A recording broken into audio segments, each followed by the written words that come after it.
नमस्कार, जय सेवा।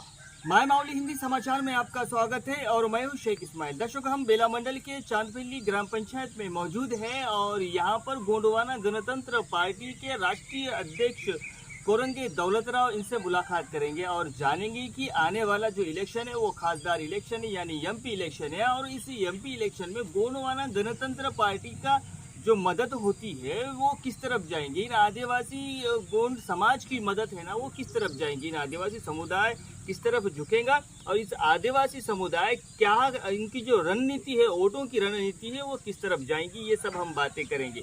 अभी इस वक्त हम वो दिग्गज शख्स के पास है जिन्होंने 50 साल हो रहे हैं, फिर भी वो अपने समुदाय के लिए अपनी लड़ाई लड़ रहे हैं और अपने समुदाय को न्याय दिलाने के लिए, समुदाय को फायदा पहुंचाने के लिए 70 साल की उम्र हो चुकी है कोरंगे दौलतराव की, फिर भी वो अपने दम पर यानी आखिरी सांस तक वो हम समुदाय के लिए लड़ाई लड़ने के लिए तैयार है। और आज भी हम चर्चा जो करेंगे उनके इन बातों पर चर्चा करेंगे कि आपने इन 50 सालों में क्या किया और आने वाली जिंदगी में आप समुदाय के लिए क्या करना चाहते हैं।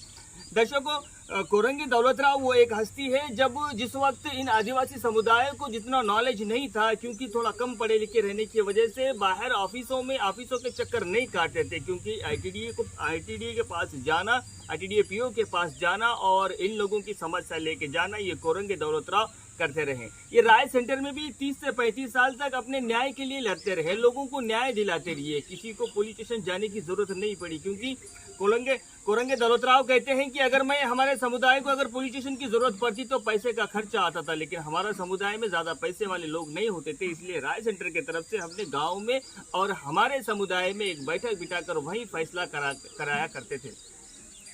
दर्शकों, जब भी समुदाय को जरूरत पड़ी कोरंगे दौलतराव ने आगे निकलकर उनको बावड़ी का काम हो, खेत में बावड़ी का काम हो, खेत में पाइपलाइन का काम हो और खेतों में किसानों की जो काश्तकारी की जो समस्या है या तो किसी जमीन विवाद है, उन सब का न्याय के लिए आगे अभी तक लड़ा और आगे भी ये कह रहे हैं कि जब तक मेरी सांस बाकी रहेंगी मैं मेरे समुदाय के लिए मैं लड़ता रहूंगा। आज उन्हीं से ही एक मुलाकात लेंगे, एक छोटी सी मुलाकात लेंगे कि कोरंगे दौलतराव यानी राष्ट्रीय अध्यक्ष गोंडवाना गणतंत्र पार्टी के इनका जो समर्थन है वो किस पार्टी को जाएगा, फिर इन 3 पार्टियों में से कोरंगे दौलतराव किसको सपोर्ट करेंगे, ये सब हम आगे जानेंगे। लेकिन बने रहिए कि आप माय मावली हिंदी समाचार के साथ।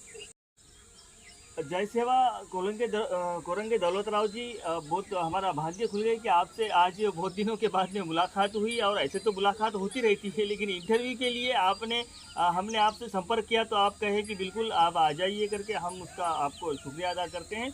और सबसे पहले माय मावली के दर्शकों को मैं बता दूं कि ये कोरंगे दौलतराव है, गोंडवाना गणतंत्र पार्टी के तेलंगाना के राष्ट्रीय अध्यक्ष है। इनसे हम अभी बात करेंगे।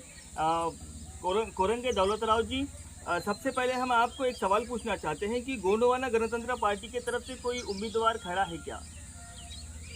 जय सेवा, जय गोंडवाना। मेरा नाम कोरंगा दौलतराव, पिताजी का नाम सुंकटराव। हमारा वंश मोकासी चांदपल्ली गांव में 325 साल से यहाँ पे आबादी कर रहे। तो मेरा उम्र 70 साल है, लेकिन थोड़ा थोड़ा यहाँ स्कूल पढ़ने के बाद 74-75 से ये राजकीय में मैं काम कर। कुछ दिन कांग्रेस में काम करे, कुछ दिन तेलुगु देशम में करे, फिर बाद में टीआरएस में तेलुगु देशम करने के वक्त फिर हम कब तक किसी का पार्टी का जाना बोल के हम गोंडवाना गणतंत्र पार्टी तो उधर से हम हीरासिंह मरकम, रामसिंह मरकम, तुलेश्वर मरकम से हम पार्टी ला के तेलंगाना में हम रजिस्ट्रेशन पार्टी है। ये पार्टी 13 राज्यों में चल रहा। कुछ एमएलए के वास्ते खड़ा है, किसी एमपी के वास्ते खड़ा है, कोई रास्ते में। यहाँ पे भी तेलंगाना और आंध्रा टिकट लेके आए, कुछ टिकट वहाँ आंध्रा में दिए, कुछ उधर वरंगल महबूब नगर दिए।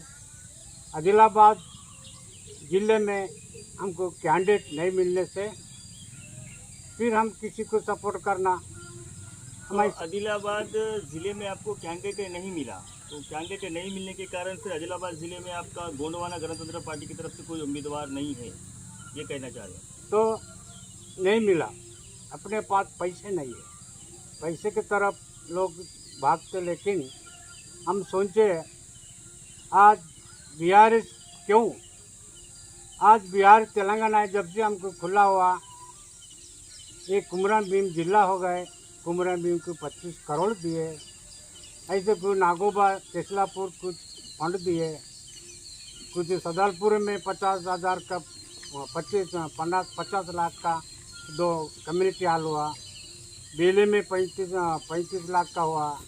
ऐसा ये बिहार का जो काम देख के हम सपोर्ट कर रहे हैं, बीआरएस को सपोर्ट कर रहे हैं।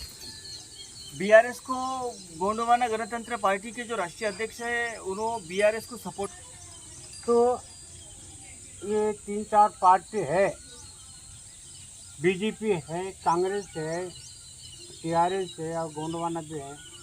तो बीजेपी तो हमारा जो आदिवासी का जो है वो पूरा संविधान खत्म करने के वास्ते लग गए। ये हमारा जंगल हटाओ, जंगल काटो, आदिवासी को हटाओ बोल के छत्तीसगढ़ में चल रहा। अगर नेक्स्ट अगर बीजेपी आए तो हिंदुस्तान करते बोले, इसलिए हमको इससे हम बीजेपी को हम सपोर्ट नहीं करते। कांग्रेस भी उनके साथीदार है, दोनों एक ही है, बीजेपी कांग्रेस, इधर के उधर जाते, उधर के इधर जाते, वो भी हमको पसंद नहीं बोल, कांग्रेस को भी हम सपोर्ट नहीं करते। लेकिन बीआरएस को हम सपोर्ट करते। कुरंगे दौलत राव, आप बीआरएस को सपोर्ट कर रही है, ठीक है, अच्छी बात है, चलिए, लेकिन आपकी जो ये बीआरएस पार्टी है वो नेशनल लेवल नहीं है, सिर्फ राज्य लेवल है। फिर उसके बाद में बीआरएस पार्टी भी किसी न किसी को तो सपोर्ट करेंगे, तो फिर उसमें आप क्या बोलना चाहेंगे? वो बात की बात, हमारा जो हाई लेवल वाले बात करेंगे किस पार्टी को सपोर्ट करेंगे, वो पार्टी फिर बाद में करते। आप फिर भाजपा का विरोध क्यों कर रहे हैं? तो हमारा संविधान को जो उन्हें ख़त्म करने के वास्ते लगा, पैसे वाले के पास बीजेपी वाले प्रधानमंत्री अंबानी अडानी का औरत के ऊपर झुक के नमस्ते करते, और हमारे आदिवासी के राष्ट्रपति है उनको खड़ा करके रखते, इसलिए हमको विरोध है। बीजेपी से आप इसलिए विरोध कर रहे हैं? विरोध कर रहे हैं। क्योंकि जो पटेल अभी जो इस वक्त आदिलाबाद जो जिला उम्मड़ी आदिलाबाद जिले में जो एमपी कैंडिडेट है यानी खासदार कैंडिडेट है, वो तीनों भी कैंडिडेट आप ही के समुदाय से बिलोंग करते हैं, जैसा कि कांग्रेस से सुगनक्का और बीआरएस से आतराम सक्कू और भाजपा से गुलाम नागेश। तो इनमें से आपका जो पसंदीदा जो कैंडिडेट है वो तो आपने बता दिया है कि आतराम सक्कू है, फिर आपके जो रिश्तेदारों में भी आते हैं गुलाम नागेश, फिर उनके बारे में फिर आपको उनको सपोर्ट नहीं करते हुए सीधा आतराम सक्कू को सपोर्ट करना?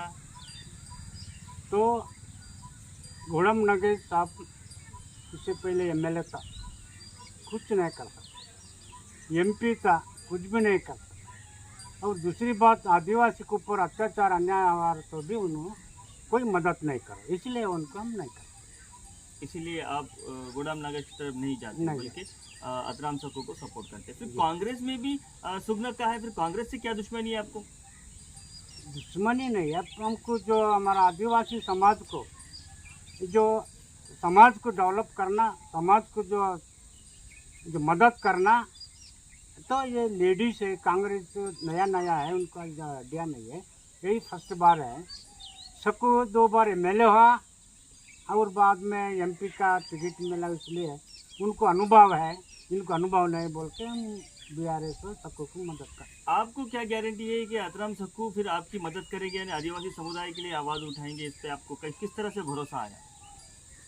कुछ काम करे उन्हें, और करने वाले भी है, इसलिए उनको हम सपोर्ट करते।